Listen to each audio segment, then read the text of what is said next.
hate crimes against Muslim Americans in 2015. I know that many Americans are concerned by a spate of recent news reports about alleged hate crimes and harassment. Some of these incidents have happened in schools. Others have targeted houses of worship. And some have singled out individuals for attacks and intimidation. All right, let's bring in CNN's Polo Sandoval. Good morning to you. What are you hearing about this intimidation and about this harassment? Hey guys, good to be with you this morning. We have seen these images and actions of hate across the country, even some Trump supporters themselves. I felt fear. I did feel fear inside.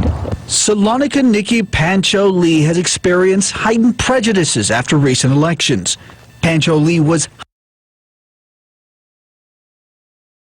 hiking when someone confused her headscarf for a hijab. They smashed the windows of her car, stole her purse, and then left a threatening note on the windshield. I know that many Americans are concerned by a spate of recent news reports about alleged hate crimes and harassment.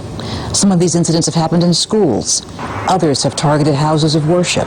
And some have singled out individuals for attacks and intimidation. Like attacks against this transgender woman in Denver. The first thought is shock. You can't believe it. Amber Timmons was on her way to work when she noticed the swastika symbol and the words Trump and die spray painted on her car. At Baylor University, a student pushed student Natasha Nkama using racially offensive language and telling her to get off the sidewalk.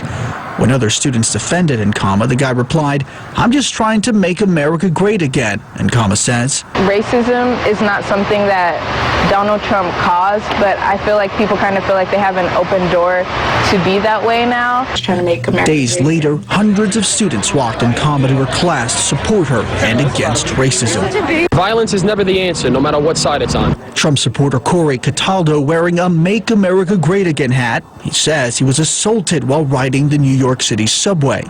Next thing I know, I have hands around my neck, I'm being choked, then another gentleman comes over, he shoves me up against the wall. The Southern Poverty Law Center has counted more than 700 cases of hateful harassment and intimidation since Election Day. When President-elect Donald Trump was asked about the harassment on CBS's 60 Minutes, Trump had one request. I am so saddened to hear that, and I say stop it. If it helps, I will say this, and I'll say it right to the camera, stop it. And of course, the hope now is that many people across the country get that message. Ultimately, the FBI is investigating these cases right now, guys, but we are told that, again, there are several of those positive stories that are still coming out, including that one from Miss Nkama, where people walked her to class, prompting a major response from the rest of the student body after her negative experience. So those horrible experiences can bring unity as well. Best of humanity as well. Yeah, but far too many horrible stories. Agreed. We'll continue to watch.